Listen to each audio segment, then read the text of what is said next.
नमस्कार, मैं Dheeraj Chauhan, life coach, motivational speaker, आपका अपना डीसी द गाइड। आज नई कहानी के साथ आपके बीच में हम शेयर कर रहे हैं आईएएस टॉपर्स की सक्सेसफुल रियल स्टोरीज। ये कहानी है उस लड़की की जहाँ पर लड़कियों को पढ़ाया नहीं जाता था, जहाँ पर बोला जाता लड़की पढ़ के क्या करेंगी। ये बात है सहारनपुर के छोटे से गांव नसरुल्लागढ़ की।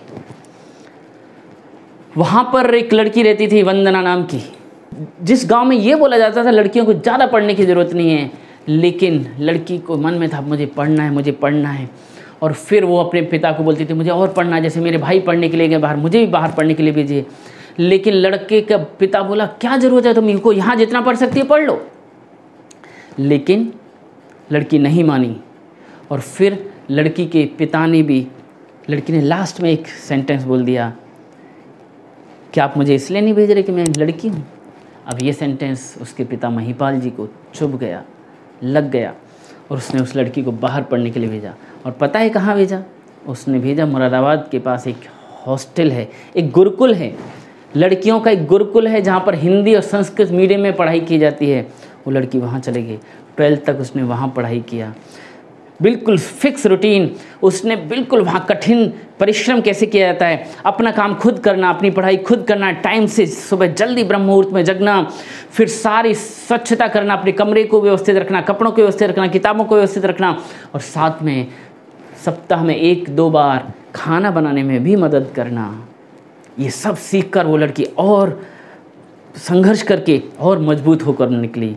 और फिर वो लड़की जब वापस आई तो कहीं से तो उसके, जब वो लड़की हॉस्टल में थी, गुरुकुल में जब थी, तो उसके अंदर पता नहीं कहाँ से तो आवाज़ आ गई थी कि मुझे आईएएस बनना है। और वो लड़की आईएएस टॉपर्स की कटिंग ले लेकर सहेजने लगी, फाइल बनाने लगी, और अंदर ही अंदर अंतर्मन में चला गया मुझे आईएएस बनना है। किसी को पता नहीं था कि उसके अंदर ही चल रहा है मुझे आईएएस बनना है, लेकिन अंदर की आवाज़ बहुत तेज़ होती है और फिर वो जिद बन जाती है और जुनून बन जाती है, तो इंसान कामयाब होता है। वो लड़की वापस आई। अब देखिए, लड़की ने सोचा मुझे आईएएस बनना है, और फिर वो घर से बाहर नहीं निकली। 12th करने के बाद घर आ गई। घर में रहकर ही उसने LLB किया, घर में रह के। वो बाहर नहीं निकलती थी, घर में ही रहती थी, ट्रेडिशनल परिवार में जैसे रहते हैं। और फिर वो लड़की आईएएस की तैयारी करने लगी घर में रहकर। सुनिए, ध्यान से सुनिए मैं जो बता रहा हूँ। उस लड़की ने डिसीजन किया, फोकस हो गई बिल्कुल।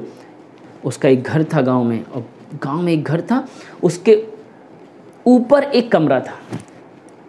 उस कमरे में उसने अपने आप को बंद कर लिया, सारी किताबें ली, कोई कोचिंग नहीं, कुछ नहीं, किताबें मंगाई और तैयारी शुरू की आईएएस की। 1 साल उसने अपने कमरे में कूलर भी नहीं लगाया। गर्मी में क्यों नहीं लगाया कूलर? उसकी माँ कहती है वो इसलिए कूलर लगाने से उसने मना कर दिया कि कूलर चलेगा तो ठंडक होगी, ठंडक होगा तो नींद आएगी। वो सोचिए, कमिटमेंट लड़की का, फोकस आईएएस। किताब लेने भी वो नहीं गई पिता के साथ, जो किताबें पिता ने ला कर दे दी उसी से तैयारी शुरू की। लेकिन अपने आप को 12-14 घंटे फोकस हो गए।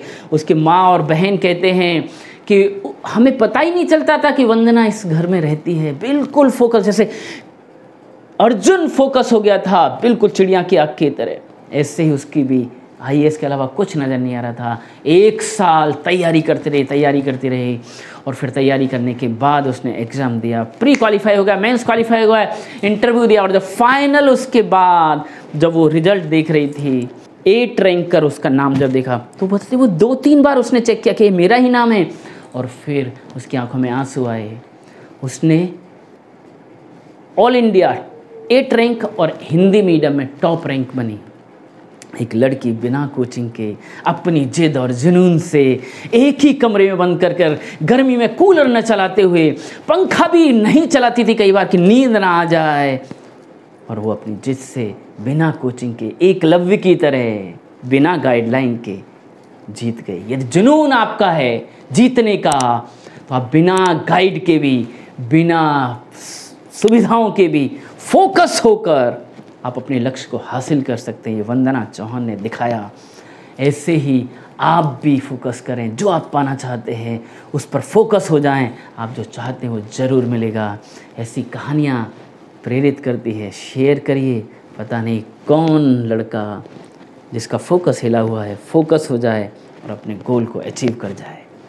मिलते हैं अगले गुरुवार 9 बजे नई कहानी के साथ। Thank you very much.